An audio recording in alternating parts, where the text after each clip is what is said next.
Hello, Daniel. Thank you for joining us today to share your experience about teaching English in China. It's nice to see you. I have a bunch of questions for you to share an experience and feedback about working with us. So, I'm going to start with the one. How did you decide to come to China anyway? Why exactly China? That's a great question. Ever since I was young, I've kind of romanticized about China. Being from America, it was kind of a mystery. And so to have the experience of actually coming here and getting to see the culture firsthand and understand it by being like just totally immersed in the culture just sounded really cool to me. And it's probably the best thing I've done in my life. Great. And what do you like most about China right now, being there and teaching English? Man, there's so much to like here, honestly. The food is amazing. People kind of get scared about the food, but it's really good. The people here are so nice. They're so kind.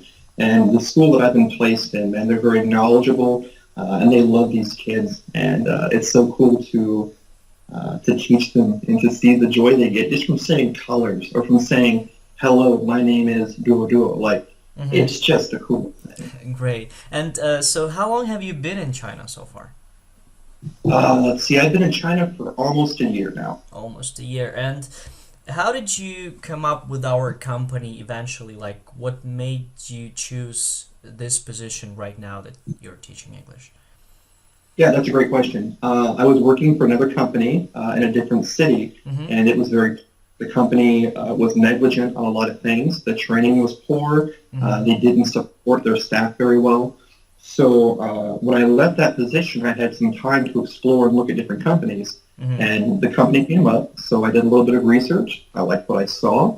I reached out, and almost immediately, I was contacted back for a dialogue with a better school with a better salary. And Mm-hmm. honestly, the company has supported me more than my previous company did, like by and large. So I'm actually really excited that I found them.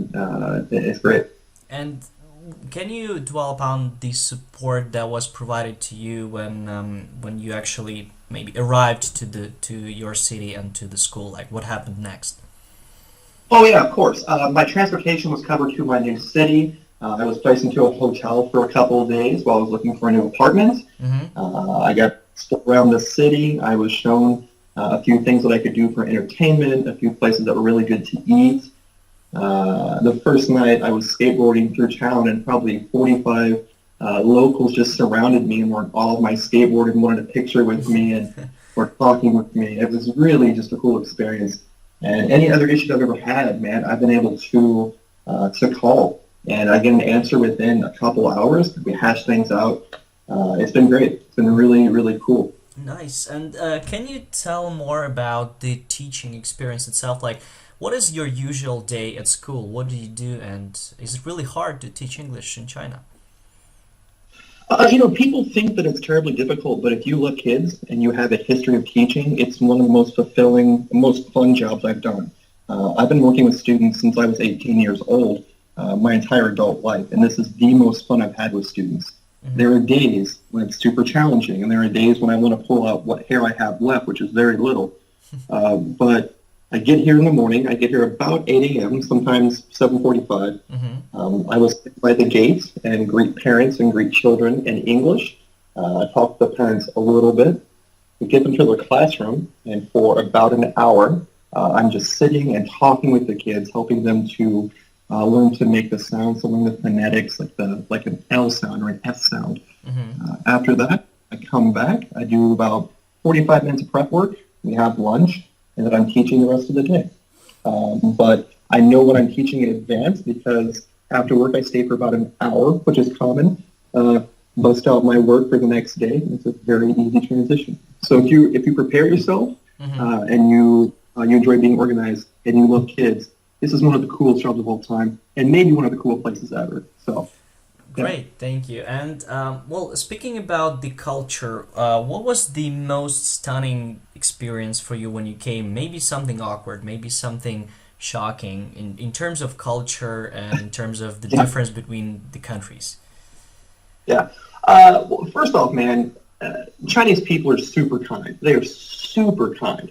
I've had some experiences here that I would never have had back in America. It's just very kind people.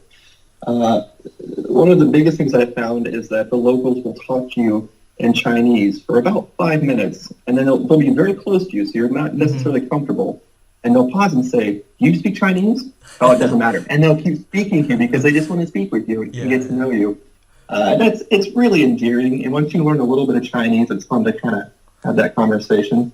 The second thing that was really interesting for me in America, I feel like I have a relatively good sense of humor, yeah. but the culture of joking here is radically different.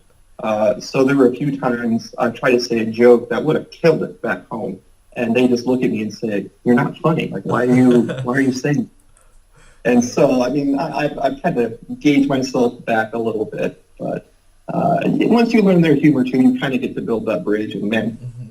it's all right. It's just part of moving to a new culture. Nice. And well, speaking about Chinese language, how have you got on with that so far? Like, do you know any phrases, Wow, words? man. What's that now? Do you know any phrases or words, or do you actually try to communicate outside of the classroom in I Chinese? do try to communicate outside the classroom. When I first arrived in China, I was working with primarily just other English teachers, so there Mm-hmm. wasn't much need beyond like ni hao or shui. Mm-hmm. But now I'm working in an area where I'm the only English speaker for a good radius. So I've just started recently learning more Chinese, and I've actually set up a class in the next week to be more serious about it, to really learn the language. Mm-hmm. My staff here is so cool. They're like, we'll be eating lunch, and they'll point at something, and they'll say the word in Chinese to me, Uh-huh. and so they're actively trying to teach me as I'm actively trying to teach them. So if you're from America, if you're from Canada, it's going to be difficult because the language is just based in a different root, Mm-hmm. but it's not unlearnable. And if you look for the opportunity to learn it, it will be presented to you. Great. And can you tell a little bit about your apartment, the one that you were provided by the company? How do you feel Yeah. there? Is there something missing, not missing, like fully furnished or No. not? Dude, the apartment is stellar. I lived in LA for a long time. I was struggling making like $25 an hour to afford a small condo. Mm-hmm. This condo could fit in this apartment 2 times. This apartment is huge. Beautiful hardwood floors, 3 bedrooms, a giant window from the 8th floor looking out at a mountain. Mm-hmm. Oh, it's breathtaking. I get up in the morning and I just have this giant window and I see the most beautiful scenery I could imagine. It gets you juiced, man. Yeah, the apartment is stellar. I can say nothing negative about it. And any issues I have had, we had a shower door wasn't working correctly. I called my landlord. In an hour, they had it fixed at no charge to me. It was all taken care of. Yeah. It's fantastic. The accommodations are just great. Right. Well, speaking about salaries and prices, the difference in prices, like how much can you afford in China right now, and how can you compare that to the United States? Well, that's a really good question. The salary here is numerically it seems a lot higher just because in the numbers you might make 10,000 a month versus that $2,000 a month back home. But that money stretches here, and 10,000 is a generous amount. 15,000 is a generous amount. If you budget yourself well, man, you could go out to eat every night and still be saving money. But I've had really no issue with it. I buy my own food. I cook for myself. Mm-hmm. It gives me money to travel. I've seen so many places I didn't think I could see on the salary I've been given, with money left over to do stupid stuff.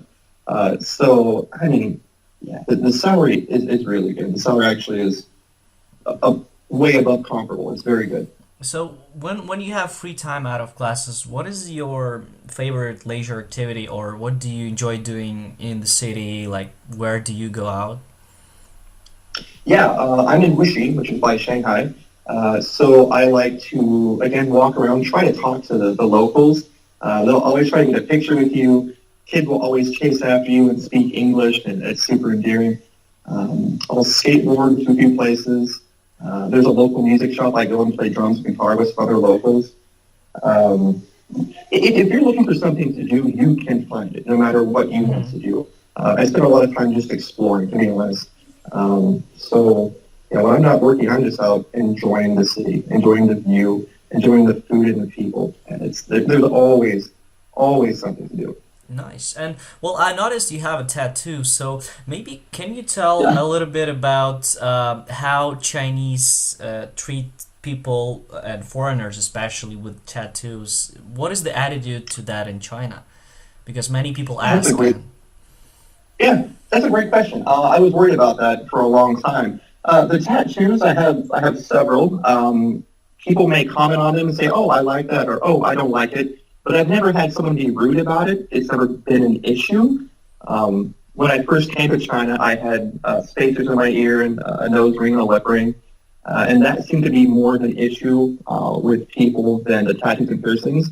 But even then, no one was looking at me negatively. They would just say, "Oh, what's that? Why do you have it? Did it hurt? Where did you get it?" I've never had anyone say anything rude.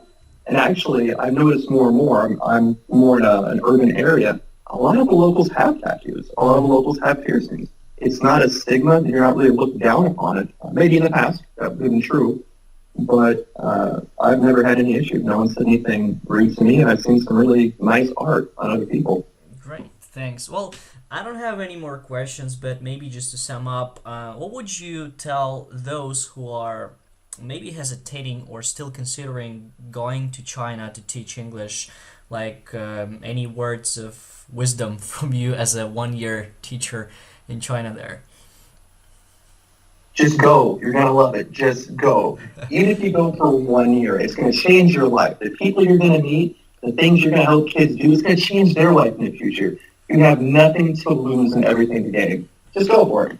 Great. Thank you, Daniel. This was an awesome interview. Thank you for your time. And basically, if you have any questions, you need anything from our company, you know how to contact us. And, you know, we Absolutely. respond pretty fast. So anything you need, Yes, you we'll help you out. So thank you. do. Hey, no problem, man. Thank you so much.